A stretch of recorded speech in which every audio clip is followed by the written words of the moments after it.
بسم اللہ الرحمن الرحیم۔ السلام علیکم فرینڈز اینڈ ویورز، کیسے ہیں آپ لوگ؟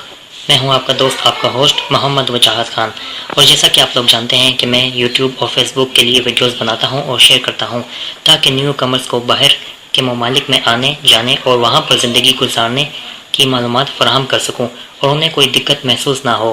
ٹاپک پر جانے سے پہلے آپ لوگوں سے گزارش کرتا ہوں کہ اگر آپ لوگوں کو میری ویڈیوز پسند اور آپ اپریشیٹ کرتے ہیں تو پلیز میری ویڈیوز کو لائک اور شیئر ضرور کیجیے گا، اور میرے چینل کو سبسکرائب کے ساتھ ساتھ نوٹیفائی ضرور کیجیے گا تاکہ آپ میری آنے والی اور پرانی تمام بیشتر ویڈیو سے منسلک ہو سکیں اور بذریعہ نوٹیفیکیشن ہر بار میری نیوسٹ ویڈیوز آپ کے ای میل میں پہنچ جائیں گی۔ آج میں آپ کو یہ بتاؤں گا کہ آپ آسٹریلیا میں skilled nominated visa sub class 190 کے لیے کس طرح اپلائی کر سکتے ہیں اور کیا فائدے حاصل ہوتے ہیں۔ سب سے پہلے میں آپ کو اس ویزے کے کنٹینٹس بتا دوں جن کا ذکر میں آپ لوگوں سے کرنے والا ہوں۔ Features, duration, cost, eligibility, processing time, invitation, occupation, age, language ability, health, character, debts, cancelled visa, E O I, points, information, points checking, documents, skill assessment, health checks apply and newborn. سب سے پہلے میں اس ویزے کے features, cost اور duration کے بارے میں آپ کو بتاتا ہوں۔ یہ ویزا اجازت دیتا ہے کہ اسکلڈ ورکرز جن کو نامنیٹ کیا ہو آسٹریلین اسٹیٹ یا علاقے کی گورنمنٹ نے کہ آپ زندگی گزار سکیں اور کام کر سکیں آسٹریلیا میں پرماننٹ ریزیڈنٹ کے طور پر۔ اس کی میعاد یا مدت تاحیات یعنی مستقل ہوتی ہے اور فیس پر ہیڈ 3670 آسٹریلین ڈالر ہوتی ہے۔ اب میں آپ کو اس ویزے کی ایلیجیبلٹی کے بارے میں بتاتا ہوں۔ آپ کے پاس لازماً کوئی ریلیونٹ آکوپیشن ہو، آکوپیشن کے لیے کوئی سوٹیبل اسکل اسیسمنٹ ہو، ٹیسٹ پاسنگ مارکس میں 60 پوائنٹس لیے ہوں، نامنیٹ ہوئے ہوں کسی اسٹیٹ یا علاقے کی گورنمنٹ ایجنسی سے، انویٹیشن کے وقت عمر 45 سال سے کم ہو، کمپیٹنٹ انگلش ہو، اپلائی سے پہلے انویٹیشن ضرور ملا ہو۔ اب میں آپ کو اس ویزے کا پروسیسنگ ٹائم کے بارے میں بتاتا ہوں۔ اس میں 75% لوگوں کا جواب 9 ماہ میں آ جاتا ہے جبکہ 90% لوگوں کا جواب 12 ماہ میں آ جاتا ہے۔ اب میں آپ کو انویٹیشن کے بارے میں بتاتا ہوں۔ آپ کو لازماً انوائٹ کیا ہو ویزے کے اپلائی کے لیے تو آپ کو موصول ہوگا ITA یعنی انویٹیشن ٹو اپلائی ویزے کے لیے۔ اگر یہاں پر جگہ ہوئی آپ کے نامنیٹڈ آکوپیشن کے لیے اور آپ کا رینک پوائنٹس کی وجہ سے اعلیٰ درجے پر ہوگا۔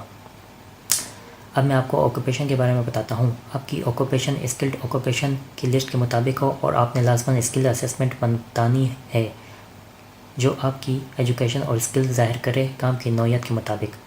اب میں آپ کو پوائنٹ اسکور اور انفارمیشن کے بارے میں بتاتا ہوں۔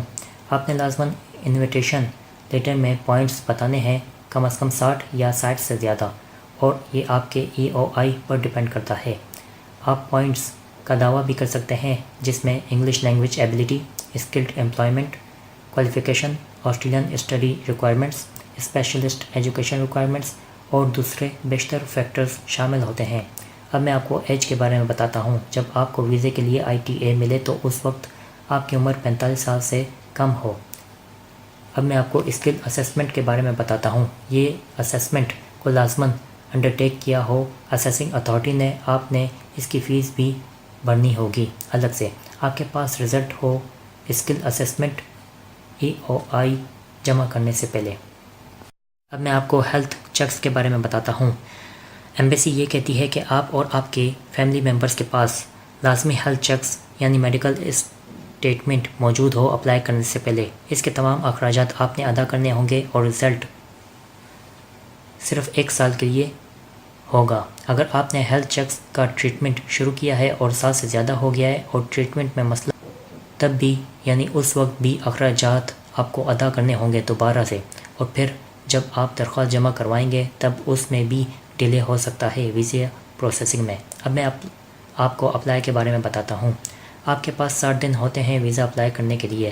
آپ اپنی درخواست ویزے کے لیے اسکل سلیکٹ کے ذریعے بھر سکتے ہیں۔ اپلائی ویزا پر کلک کریں اور اس پر کلک کرنے سے آپ آن لائن اپلیکیشن سسٹم میں ای میل اکاؤنٹ کے ذریعے درخواست بھر سکتے ہیں۔ اب میں آپ کو کینسلڈ ویزا کے بارے میں بتاتا ہوں۔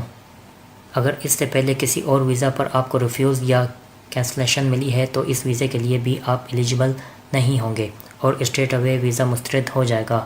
اب میں آپ کو EOI یعنی ایکسپریشن آف انٹرسٹ کے بارے میں بتاتا ہوں۔ یہ 2 سالوں کے لیے ہوتا ہے۔ کوئی بھی شخص جو چاہتا ہے کہ اس کو ITA ملے ویزے کے لیے تو اس کو یہ EOI یعنی ایکسپریشن آف انٹرسٹ لازمی جمع کرنا ہے۔ اس کے لیے آپ کی عمر 45 سال سے کم ہو۔ اگر EOI جمع کر دیا ہے 45 سال کی عمر میں تو آپ کو ITA نہیں ملے گا ویزا کے لیے۔ اگر انویٹیشن آپ کو مل گیا ہے اور پھر آپ 45 سال کے ہوئے ہیں تو کوئی مسئلہ نہیں ہوگا اور آپ ویزے کے لیے اپلائی کرنے سے پہلے۔ اب میں آپ کو نیو بورن چلڈرن کے بارے میں بتاتا ہوں۔ اگر آپ کے بچے کی پیدائش ہوئی اس وقت جب آپ درخواست جمع کر چکے لیکن فیصلہ یا منظور نہیں ہوئی تھی تو اسی وقت آپ ایمی اکاؤنٹ میں مکمل فارم بھریں گے 1022 جس کو ہم notification of changes in circumstances کہتے ہیں۔ ساتھ میں بچے کی پیدائش کا سرٹیفکیٹ اور پاسپورٹ اٹیچ کریں جب حاصل ہو جائے۔ جب ایمبیسی کو فارم اور برتھ سرٹیفکیٹ موصول ہو جائے تو بچے کی درخواست بھی ویزا اپلیکیشن میں شامل کر دی جاتی ہے اور ایمبیسی آپ سے ہیلتھ چیکس کی خواہش ظاہر نہیں کرے گی۔ اگر بچے کی پیدائش آسٹریلیا میں ہوئی ہے تو آٹومیٹکلی سیم ویزے پر جب بچے کی پیدائش ہوتی ہے اسی وقت آپ کو منظوری ویزے کی مل جاتی ہے اور دونوں صورتوں میں الگ سے فیس بھی بھرنی سکتے ہیں۔ اب میں آپ کو ڈاکومنٹس کے بارے میں بتاتا ہوں۔ ثبوت دکھانا ہوگا کہ آپ نے EOI حاصل کرنے کے لیے کس طرح کلیم سپورٹ ادر ایلیجیبلٹی کرائٹیریا ویزے کے مطابق ہونا ہوگا۔ یہ تمام کاغذات ہوں ویزے کے لیے EOI حاصل کر۔ اب میں آپ کو ڈاکومنٹس کے بارے میں بتاتا ہوں۔ ایپلیکنٹس کے تمام کاغذات اوریجنل ڈاکومنٹس کی سرٹیفائیڈ کاپیاں اس وقت تک اصلی کاغذات شامل نہ کریں جب تک کہ ایمبیسی کی طرف سے ڈیمانڈ نہ ہو۔ پولیس کلیئرنس سرٹیفکیٹ لازماً اصلی ہو۔ جو کاغذات کسی اور زبان میں ہیں ان کی ٹرانسلیشن۔ کچھ ڈاکومنٹس کو حاصل کرنے میں وقت بھی لگ سکتا ہے۔ یہ تمام کاغذات تیار ہوں جب آپ فارم جمع کروانے یا کرنے والے ہوں تاکہ آپ کے کیس میں دیری نہ ہو۔ اب میں آپ کو انگلش لینگویج ایبلٹی کے بارے میں بتاتا ہوں۔ آپ کے پاس کم از کم فنکشنل انگلش ہو کنورسیشن کے لیے۔ درخواست گزار یعنی اپلیکنٹ اور ڈیپینڈنٹ جن کی عمر 18 سال سے کم ہے جن کے پاس ثبوت نہیں ہوتا کہ وہ انگلش کو فنکشنلی طور پر بتائیں نے لازماً سیکنڈ انسٹالمنٹ بھرنی ہوگی اپلیکیشن فارمز کے ساتھ۔ اب میں آپ کو ہیلتھ کے بارے میں بتاتا ہوں۔ آپ کا ہیلتھ کا میڈیکل آپ کی پرسنل وجوہات پر ڈیپینڈ کرتا ہے اور یہ رزلٹ 12 ماہ کے لیے ہوتا ہے۔ پہلے سے میڈیکل اپنا مت کروائیں جب تک ایمبیسی آپ کو ناحق کہے۔ اب میں آپ کو اس کی انشورنس کے بارے میں بتاتا ہوں یعنی ہیلتھ انشورنس۔ جو بھی خرچہ میڈیکل پر آئے گا اس کے ذمہ دار صرف آپ خود ہوں گے۔ جب تک آپ آسٹریلیا میں ہیں آپ Australia national health scheme Medicare اس وقت تک کورڈ نہیں کر پائیں گے جب تک آپ کے اپنے آبائی ملک سے آسٹریلیا کے ساتھ مخصوص ہیلتھ کیئر کا ایگریمنٹ موجود نہ ہو اور اگر موجود نہیں ہے تو جتنی دیر یا وقت آپ آسٹریلیا میں ہوں گے اس وقت کی انشورنس آسٹریلیا کے کوریج لیول کے مطابق ہوگی اور آپ کا ہیلتھ کا آفیسر کوئی بھی ہو سکتا ہے یعنی آسٹریلیا یا اپنے آبائی ملک کا، اور اگر آپ کے ساتھ فیملی ممبرز بھی ہیں تو یہ انشورنس سب کے لیے کروانی ہوگی آپ نے۔ اب میں آپ کو اس کے کریکٹر کے بارے میں بتاتا ہوں یعنی کریکٹر ریکوائرمنٹس۔ جب آپ 16 سال کے ہوئے اور اپنے آبائی ملک کے علاوہ کسی اور ملک یا ممالک میں 12 ماہ سے زیادہ وقت گزارا ہے تو ان تمام ممالک کی طرف سے پولیس کلیئرنس سرٹیفکیٹ دکھلانے ہوں گے یا ساتھ لانے ہوں گے اور یہ سرٹیفکیٹ بھی اس وقت بنائے جب ایمبیسی آپ کو کہے، اور یہ شرائط آپ کے ہر فیملی ممبرز پر بھی لاگو ہوتی ہیں۔ اب میں آپ کو ڈیبٹس ٹو آسٹریلین گورنمنٹ کے بارے میں بتاتا ہوں۔ آپ کے پاس لازماً کوئی بھی ڈیپٹس نہ ہو آسٹریلین گورنمنٹ کی طرف سے، یا پہلے سے آپ نے کوئی ڈیپٹس ارینج بھرنے کے لیے نہ کی ہو اس وقت جب آپ کے ویزے کی منظوری ہو رہی ہو۔ امید کرتا ہوں کہ آپ کو میری ویڈیو پسند آئی ہوگی، تو لائک ضرور کیجیے گا، اور ویڈیو سے متعلق اگر کوئی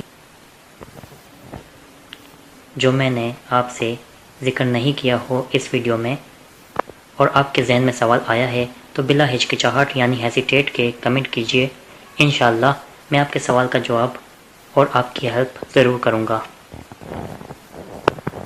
آپ کے لائک کا، سبسکرپشن کا، نوٹیفیکیشن کا اور کمنٹ کا میں منتظر رہوں گا۔ دوبارہ ملتا ہوں اگلی بار نئے ٹاپک کے ساتھ۔ اپنی دعاؤں میں مجھے ضرور یاد رکھے گا۔ اللہ حافظ۔